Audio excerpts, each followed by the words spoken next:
This is my investigative report on pop culture. Specifically, we are talking about punk. Punk is a genre all of its own. It started way back in the 70s and it's still very influential today.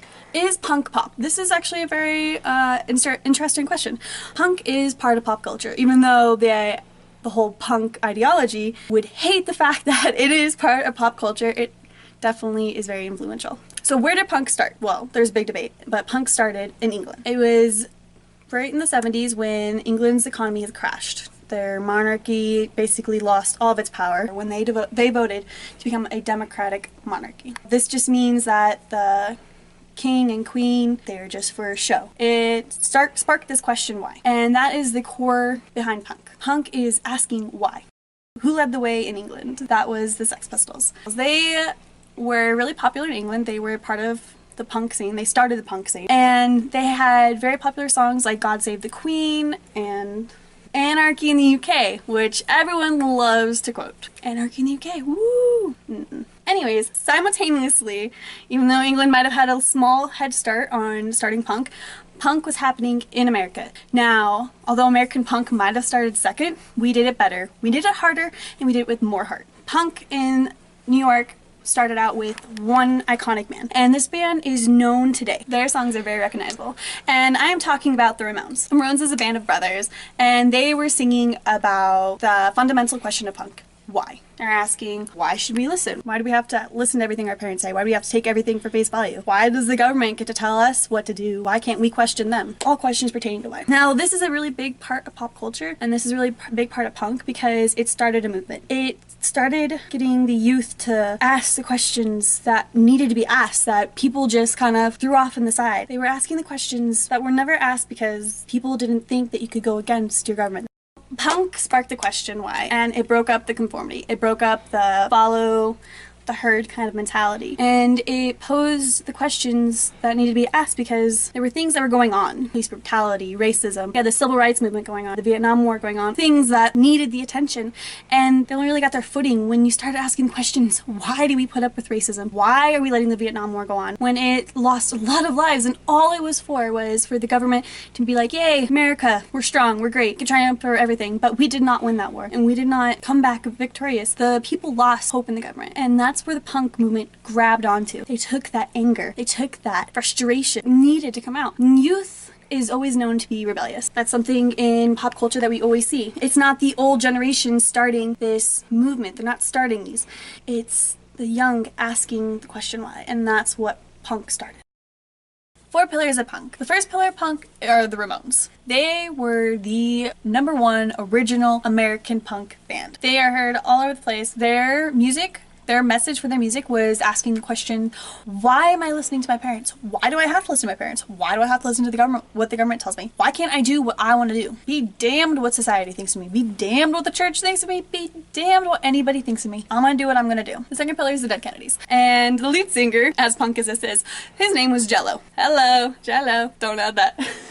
Now, the Dead Kennedys had more of a political message, more of a anti-war, anti-government message. Their message was vocalized through most of their songs, and their songs were very catchy. Their songs were very upbeat, like Holiday in Cambodia. Very upbeat song, but the message behind the song was anti-politics. We went to Cambodia and we murdered, we pillaged, just because we wanted that land, and the irony of all ironies, we don't even use Cambodia today. Now, the third pillar being Black Flag. They were the extreme punk. They were the aggressive punk. That's where you got your war hawks from. That's where the punk got its notorious name. They took this title and they wore it like a badge. On to our fourth pillar, we have the Misfits. Now, the Misfits are iconic beyond belief. The Misfits were the most iconic band. They're the most influential band. The Misfits' message for their music wasn't political. It was unlike all the other punk before it. Their message was about the horror, about the fun, about the cool.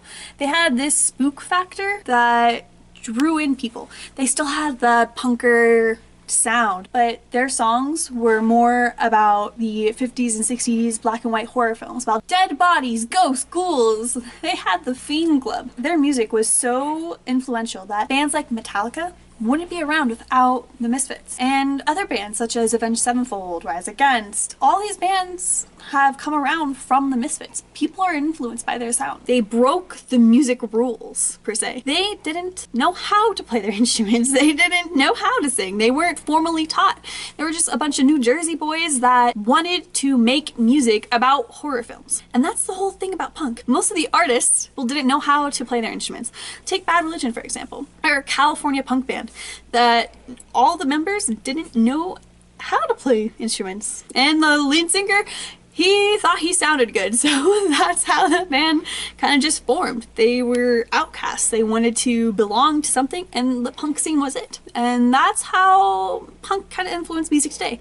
It has broken off to new genres like the grunge era. Bands such as Nirvana, very popular. Kurt Cobain was influenced by the music.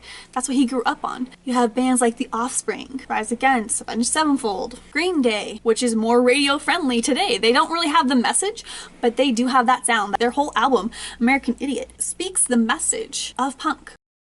So the fundamental question about punk is, what does it mean to be punk? This is the whole ideology of punk. Punk means to be independent. Punk is asking the difficult questions. It's asking for real answers. It's not taking what your church says, what your school taught you, what your parents said was okay, or what had to be done, and what your government told you you have to do. Punk is going against the institution. It's going against the powers of the world, and it's taking the power back into your hands.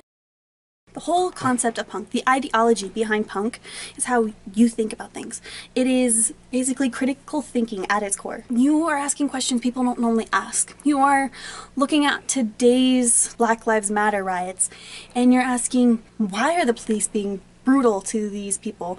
And then you're asking, what did these people do to cause that kind of action from the police? And then you're asking, what's the bigger picture? What's going on that we aren't seeing? These news medias are only focusing in on one story, and they want racism to continue. But punk is asking, why are we letting it continue? And then you have social media, you have the internet, and the fact that right now punk isn't as strong as it was in the 70s is disappointing. But with all this movement and all this anger, I feel like it could come back. Punk is influential in pop culture. Now, punk is giving its revival. We're seeing the Crimson Ghosts in stores, the reuniting of the Misfits, which is happening this year. Awesome. And we're getting bands like Bad Religion, which I personally love.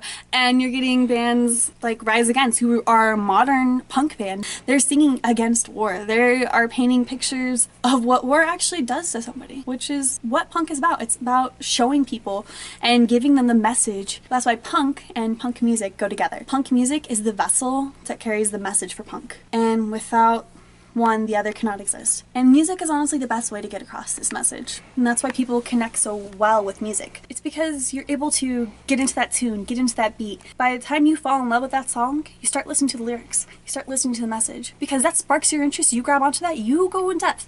You start listening, you start researching, and then you start asking the questions. Pop culture today and punk need to go hand in hand. Punk had its hold back in the 70s. It needs to be brought back. It needs to ask the questions, why are we letting these things happen? Why are we letting our environment go to crap? Why are we letting racism and the separation between classes happen again? Why are we letting our government do what it's doing right now? And why is it easier for kids to change their profile pic to some flag instead of actually asking the questions and making a movement for change? That's why punk needs to come back. So the music today, even though it's influenced by punk, it has moved away from the ideology. It still has that, catch, but it's not grabbing the youth like it did back in the 70s and 80s. And it's quite sad because today we have more technology that's revealing all of the bad crap that's still happening. It's not that technology today has shown something new, it's just that it's being actually shown. The news media was able to cut down what we actually saw as a public, but with social media, Facebook, Twitter, Instagram, we were able to see part of society that was heard of but not seen. Back in the 70s and 80s, the punk movement would have loved to have this technology. They would have loved to broadcast police brutality, racism, violence, the whole system being as screwed up as it is. And it's not that things are much worse now. They aren't. They're just as bad as they were back then. We have more access to all this footage, all this information? It's relevant to pop culture because pop culture is what's here and now. And what's here and now is violence. It's the change that needs to happen. It's Black Lives Matter. It's police officers dying. And it's our government not doing anything about it, but calling each other names and having the political parties not find a solution, but argue whose fault it is. Punk movement has the ability to make the government listen, because the government doesn't like being questioned, but when they are questioned by the people, and the people are such a force, change will happen. That's how pop culture is affected by punk. Now, my questions to you are, how do you think punk is relevant in today's society, if at all? And my second question is punk dead? Is the ideology of punk dead? Thank you for watching, and hope you guys have sparked some interest in punk, and hopefully you listen to some bands. I recommend Bad Religion, Social Distortion, Misfits, of course, and that's about it. Thanks for watching.